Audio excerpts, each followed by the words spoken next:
Hi Dad. Out on a walk again. I'm actually in the same valley as the last episode. But instead of going, where are we? Instead of going all the way up there, we're going to cross the valley. We're going to do some scrambles up and over this lot. It's a lot warmer than the last time I was in here. But just before I set off from the car park, it rained, heavy rained, for like 15 minutes. Every other bit of the Highlands has got blue skies, so I thought, you know what, let's go out for a scramble. There's one that you can just walk up into that valley, it's dead easy. And I've got here, and literally just in this valley, it's raining. Can't write it, can you? The rock might be wet. It's not really that windy, not down here in the valley. So it might not have dried out by the time I get there either.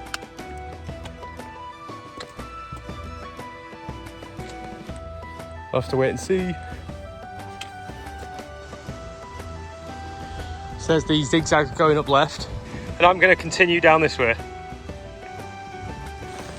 Tell you what, without all that navigation faff that I did the first time up here, I got it done really quickly. How gorgeous is this? A small pool there. Now we are into unknown territory. All I've got is a few sentences from the guidebook. There weren't actually any pictures of this bit or annotations on maps. So I'm just gonna have to really keep my wits about me, look out for those key features that it mentions. Hopefully we can get to the start of the scramble.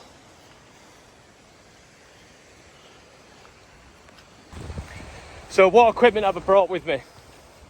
Because this is a grade 3 scramble, I've got a rope, a helmet harness, set of nuts, some locking crabs and some slings. Now I'm not planning to use them. They are simply there just in case. So when I'm on the route, I'll put my harness on with some gear to hand, my helmet on, a tail of my rope sticking out of my bag for easy access.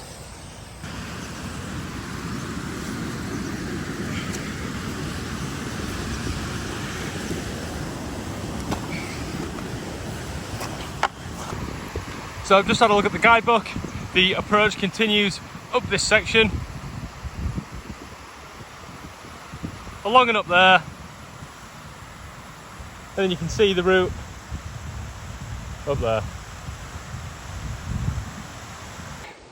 So there's a nice big cloud over what we're going up. Nice blue skies behind me. Come on, boss. Sort it out. That's what we did the other day. All along there.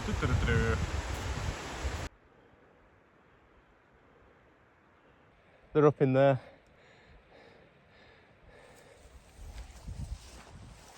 So I'm definitely going to be wearing a helmet. I don't want anybody kicking anything down. I don't know how popular this route is. I know it's got 2 stars, so it's graded quite well. Might be quite popular. All the loose stuff could have been kicked off by now. But if I'm by myself and the deer are up there, I kind of want to be wearing it. It's like whenever I do tree work, whenever I did anything with chainsaws, even if it was just a 5-minute job, I'd go put my trousers and boots on. Because if something was to happen and I knew that I had the equipment to prevent it from happening, I'd be really annoyed with myself. And equally, I think anybody that cares about me would also be quite annoyed. So, yeah. It might only be a little scramble, but I'm still going to wear my helmet and have all my kit out ready to go, just in case. So one thing I'm looking out for on the approach is how dry is it? Are my feet sticking? So that could tell me what conditions are going to be like a bit further up there. Well, I can't believe it. You can see the top of Ben Nevis. Just around the corner, you can see the CMD arret. How cool's that? We are slowly making some progress, but I've just got to the first bit of rock and it's really wet. You can't really tell apart from that section there. That's really wet on the camera. So I'm just judging whether or not it's worth it, to be honest. I can see a bit of a line going up there. Oh, isn't the view lovely? Oh yeah, this is nice. I'm having loads of fun. No, I'm not. I've just dropped my fucking glasses.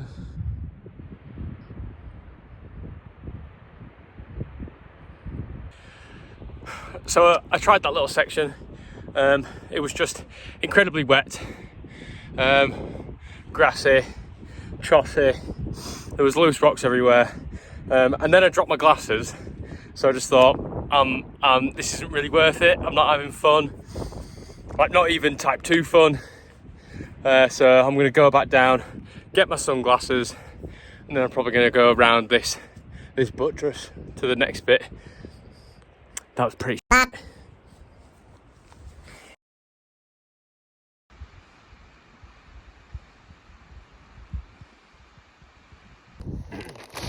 So I did know what I was getting myself in for on this route. However, in reality, it's probably not the best. The climbing is very stop, start, sustained. It's not continuous. It's just like grass, sods everywhere. I'm basically using a walking stick like an ice axe. It's really slippy. The rock is just super slick. Yeah, I'm debating whether to just walk around the side, just hop out and walk down. On the bright side, again, very educational experience on what this particular type of scrambling is like, how a guidebook can be interpreted. But the weather is actually kind of all right, touch wood.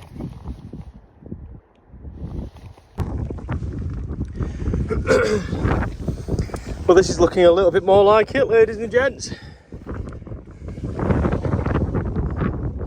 There's quite a lot of crampon marks in here, so that's telling me we're on the right track. So before I fully commit to dangling off anything, I double check that it's not going to move. How solid is it? Does it sound right when I hit it? Well, that was interesting. That looks very wet. Might go check out that one. Right, I've gone for the one on the right. This looks nice and easy. There's just steps the whole way up. Right, this is why we check what we're grabbing onto. Because I've just gone to grab this. The whole fucking thing moves. So I'm going to down climb. Yeah, this way is a lot nicer. There's nice big solid ledges. Yep, nice.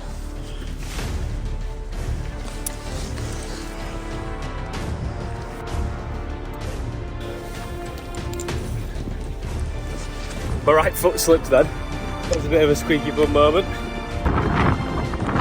Alright, we're on the ball. This all looks good.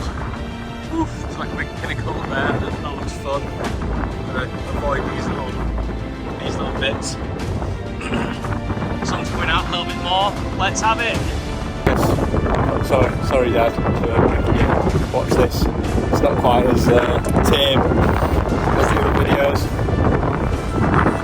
So I just made this move going up, and as I looked down, I saw this. It's a bit of gear. Yeah, that's well and truly in there.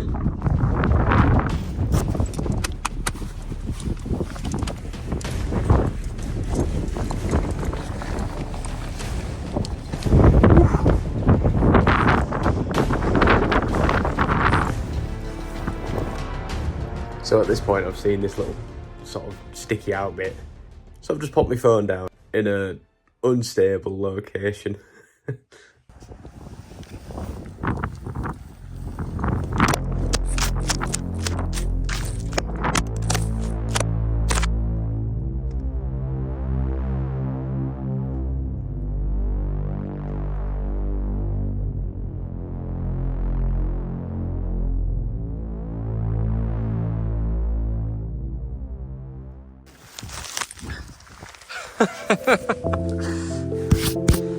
You landed vegetation there. You fell down that.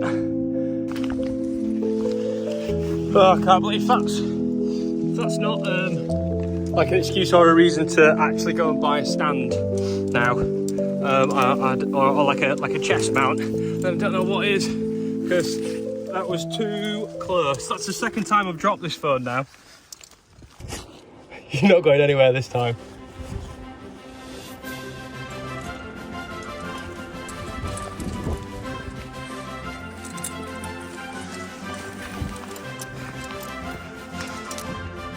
Wow, there's still quite a bit left to go in there. But I love it though. It's just me against me. I know that I can do this. It's just, I know that my body can do it. It's just switching this off.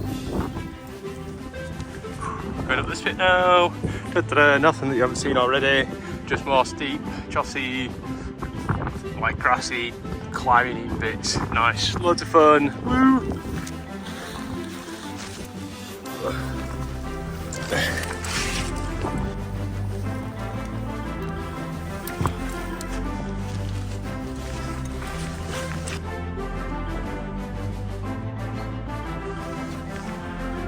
That looks loose. Yep. Let's go a bit more this way instead of straight up this bit. Let's get a high right foot. Just reach right in the back. Right in the crack. Foot up. Stand up. Try and squeeze in here.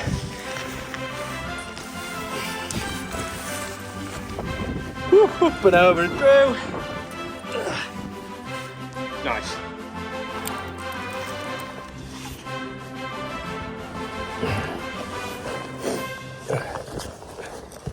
Yeah, that's fine.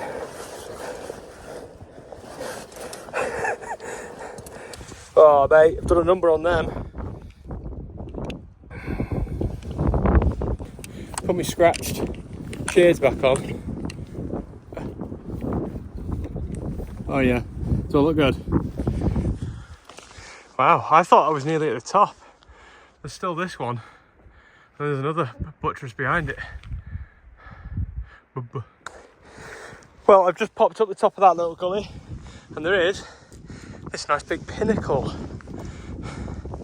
There isn't a way round it, so we're going up and over. Let's get a bit closer.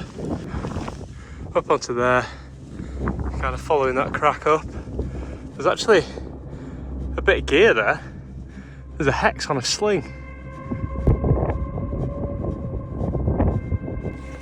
So I've gotten up on the rock, and it turns out this is all quite wet. And also the rock type's changed. It's this sort of like quartzy stuff. So when it's wet, it's really, really not grippy. The stuff before was covered in lichen and a bit more sedimentary, a bit sandy. So I was sticking to it quite well regardless. Slightly sketched by this bit. Looks quite featureless and slopey. But that piece of in situ gear, I put myself on a closed loop with a clove hitch to do this sketchy move. Right, so I got to the point where the hex was, and I made myself safe with a bit of gear in situ. And then I had a look at the next few moves, and I did actually quite struggle. So I think I realised why the hex was there, because that bit was nasty. So I managed to reach up a bit higher. I've put in 2 bits of gear. I can still reach down and grab them. I won't be leaving them here. And then I just put myself on a little sling for a bit of confidence. I didn't want to fall on it. How I ended up solving it was, before I had my hands on this and this, laying back with my feet against this wall, and I was really struggling to pull up and over, but I just completely ignored all this edge. So I ended up reaching right over, and it was lovely to hold on to, absolutely fine. But that was definitely a moment where I had to compose myself and just remind myself that I can do this. Oof. Type 2 fun. Very educational trip. Let's get this gear out. Now that bit's over with, I'm just going to have a minute to sort out all my stuff, collect myself, and get ready to move on.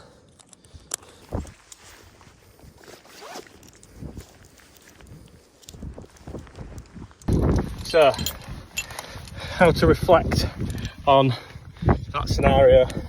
What was I scared of? I was scared of falling. Actually, to give myself some credit, I know that I'm strong enough of a climber to be able to have done that move. And also, that bit of gear that was left in situ, that wasn't going anywhere. And I was in a closed system in case I had fallen. And equally, I've got the equipment to rescue myself if I do. So, yeah, I think maybe just give myself a bit of credit. I can do this. Yeah, it did feel a bit slippy underfoot, but there's nothing I can do about that right now. So yeah, that was cool. That was cool. Yeah, humbling. And yeah, it's nice to continue to push myself with stuff like this, because it reminds me that this is how people feel when they come to work, just doing like abseils and cliff jumping and yeah, so it makes it easier to put myself in their shoes when they're having a bit of a wobble, because I just had one as well. Look at this cool little knife edge.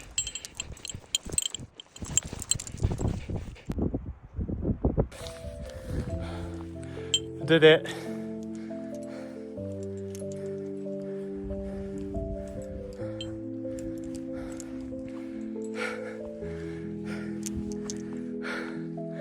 Oh my god. Right, should we get all this stuff off? I think so as well. So I've only got 2 hours left on parking, and I still have to get down.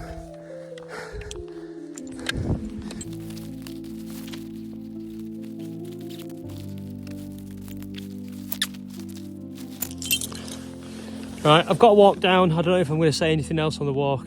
You've seen it all. I'll see you later.